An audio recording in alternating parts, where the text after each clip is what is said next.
A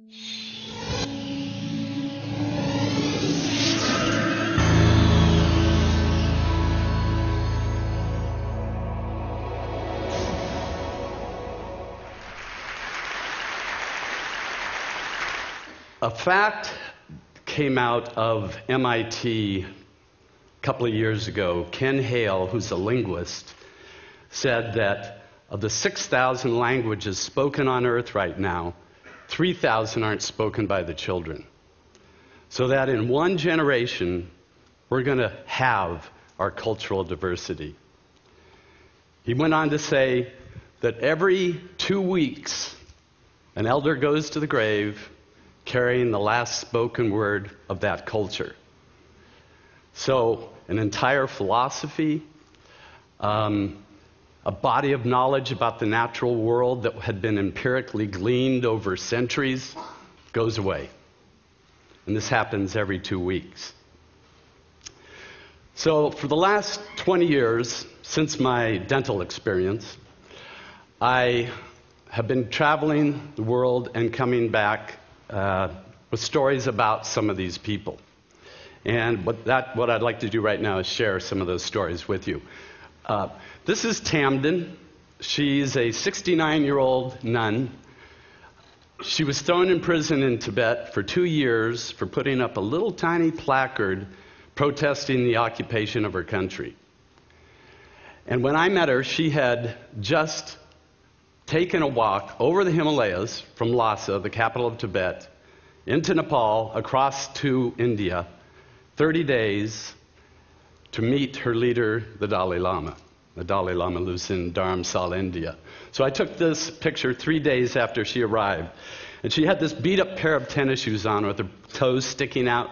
And she crossed in March. And there's a lot of snow at 18,500 feet in March. This is Palden. Palden is a 62-year-old monk, and he spent 33 years in prison. And his whole monastery was thrown into prison at the time of the uprising when the Dalai Lama had to leave Tibet. And he was beaten, starved, tortured, lost all his teeth while in prison. And when I met him, it was a kind, gentle old man. And it really impressed me. I met him 2 weeks after he got out of prison, that he went through that experience and ended up with the demeanor that he had. So I was in Dharamsala meeting these people, and I'd spent about 5 weeks there, and I was hearing these similar stories of these refugees that had poured out of Tibet into Dharamsala. And it just so happened on the 5th week, there was a public teaching by the Dalai Lama. And I was watching this crowd of monks and nuns, many of which I had just interviewed and heard their stories. And I watched their faces, and they gave us a little FM radio, and we could listen to the translation of his teachings. And what he said was, treat your enemies as if they were precious jewels, because it's your enemies that build your tolerance and patience on the road to your enlightenment. And that hit me so hard, telling these people that had been through this experience. So 2 months later, I went into Tibet, and I started interviewing the people there, taking my photographs. That's what I do. I interview and do portraits. And this is a little girl. I took her portrait up on top of the Jokong Temple. And I snuck in, because it's totally illegal to have a picture of the Dalai Lama in Tibet. It's the quickest way you can get arrested. So I snuck in a bunch of little wallet-sized pictures of the Dalai Lama, and I would hand them out. And when I gave them to the people, they'd either hold them to their heart or they'd hold them up to their head and just stay there. And this is, well, at the time, I did this 10 years ago. That was 36 years after the Dalai Lama had left. So I was going and interviewing these people and doing their portraits. This is Jigme and her sister Sonam, and they live up on the Changtang, the Tibetan plateau, way in the western part of the country. This is at 17,000 feet. And they had just come down from the high pastures at 18,000 feet. Same thing, gave her a picture. She held it up to her forehead. And I usually hand out Polaroids when I do these because I'm setting up lights and checking my lights. And when I showed her Polaroid, she screamed and ran into her tent. This is Tenzin Gyatso. He was found to be the Buddha of compassion at the age of 2, out in a peasant's house, way out in the middle of nowhere. At the age of 4, he was installed as the 14th Dalai Lama.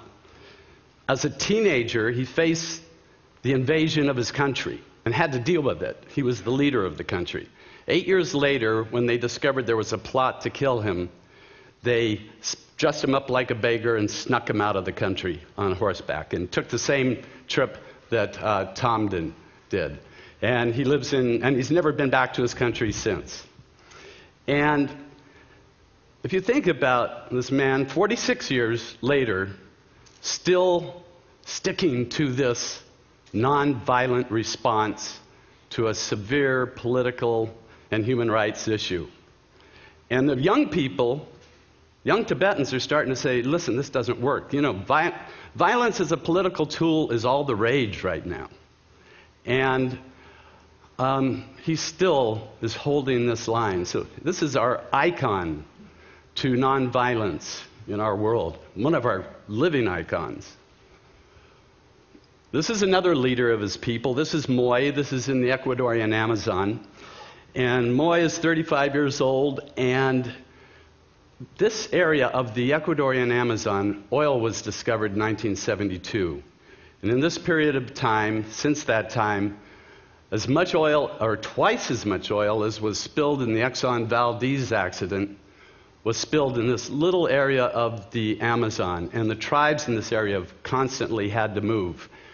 And Moy belongs to the Rawani tribe, and they're known as very fierce. They're known as Aka.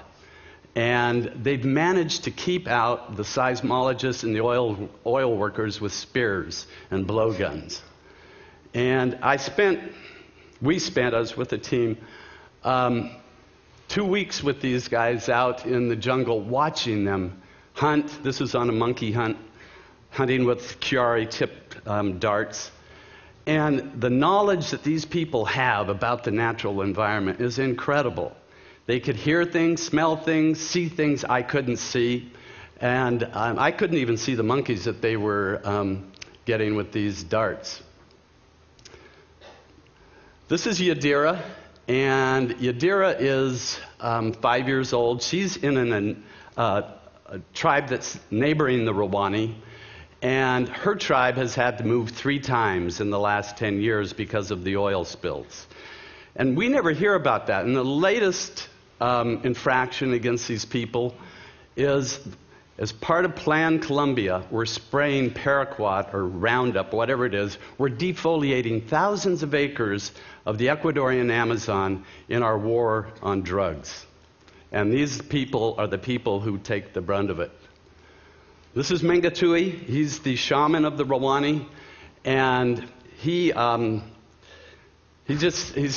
to us, you know, I'm an older man now. I'm getting tired.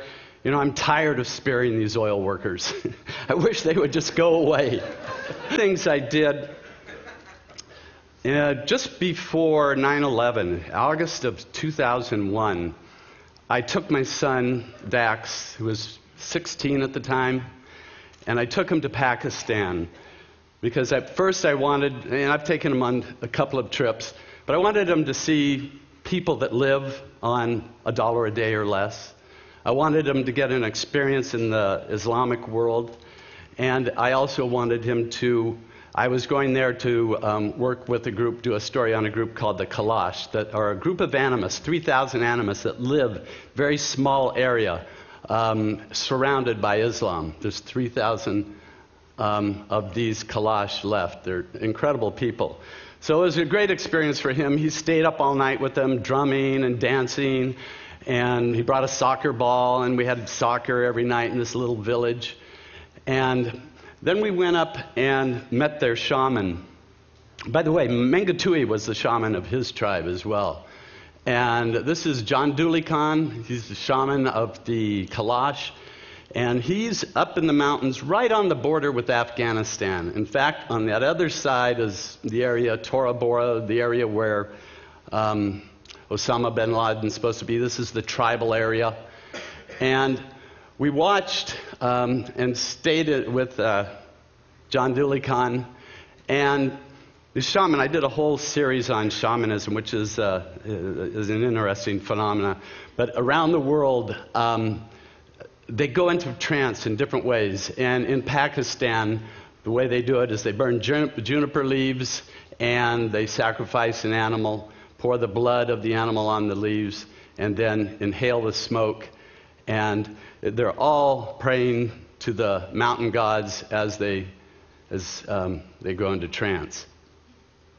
That was, getting kids used to different realities, I think, is so important. What Dan Dennett said the other day, having a curriculum where they study different religions, just to make a mental flexibility, give them a mental flexibility in different belief systems. I think this is so necessary in our world today as you see these clash of beliefs taking place and all the security issues they cause us.